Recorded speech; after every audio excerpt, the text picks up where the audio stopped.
Chegou esse tempo que Paulo falou a Timóteo, que viria tempos que não suportariam a sã doutrina. Suportam tudo hoje, em muitos lugares por aí, mas está difícil de suportar a sã doutrina.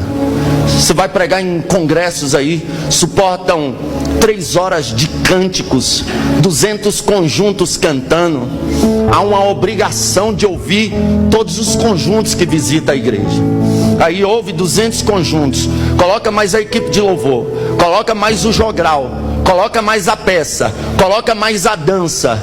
Aí quando vai passar para a sã doutrina ser aplicada à igreja, irmão, o horário está avançado. O irmão tem 5 minutos aí. Eu espero que o irmão entenda a gente. O pregador que prega a sã doutrina, ele não te entende. Você está sendo irresponsável com a igreja. Você está tendo comichão nos ouvidos. Suporta tudo, mas não suporta a sã doutrina. Agora, se fosse o cara do stand-up, podia amanhecer ele lá falando que a galera suporta. Se for o cara da revelação, então pode deixar a noite todinha que a gente escuta a revelação.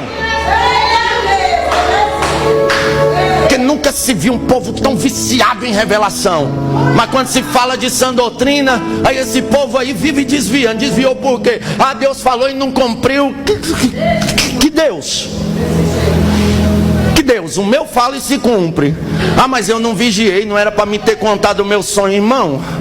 Aleluia. A pior mentira que pregador diz é: não conta teu sonho para ninguém não, para o diabo não impedir. Irmão, mentira. Aleluia. José contou o sonho, jogaram ele na cova. Aleluia. José contou o sonho, venderam ele, mandaram ele para o Egito. Se José não conta o sonho, a promessa não se cumpria. Você contando ou não, você fazendo qualquer coisa ou não, se Deus falou que vai fazer, Ele faz. Deus não precisa de mim, aleluia, para fazer qualquer coisa. Deus, quando Ele fala, Ele cumpre. Então é por isso que Ele tem dificuldade de falar. Agora, irmão, as pessoas não suportam mais a sã doutrina, mas fica lá nas livezinhas do Facebook lá, aleluia, o cara com uma bacia de óleo, uma bacia de farofa, um cajado, sei lá, um pano batendo lá e revelando. E ó a revelação dos caras. Deus está me revelando aqui que quem compartilhar agora vai ser abençoado. Olha que mentira, irmão. Toda revelação que não tem base na palavra, ela deve ser rejeitada.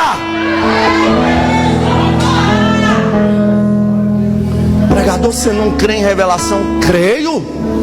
E como creio? Pastor presidente desse ministério, pastor Paulo Miranda, minha mãe nem era crente na época. Ela chegou lá no culto à tarde dele, desesperada. Quando ela entrou, pastor Paulo Miranda chamou ela pelo nome.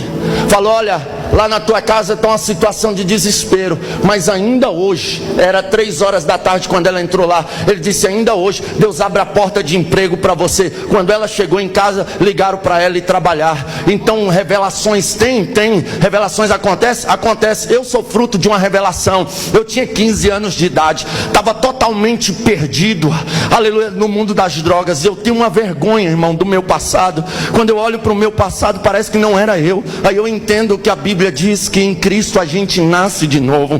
Porque eu fui perdido, viciado em maconha, usava muita droga.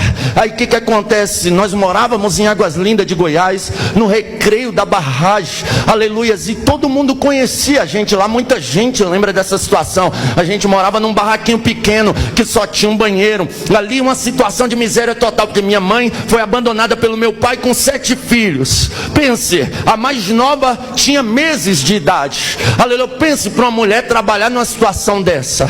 Aleluia. Ela não tinha condições de trabalhar porque ficou enferma dos olhos. Aí minha mãe começou a vender as coisas de dentro de casa. Vendeu fogão, vendeu bujão, vendeu geladeira para comprar comida. Conclusão, a gente só cozinhava na lenha. Cortaram a água da gente. A vizinha que deu água pra gente por mais de 3 anos.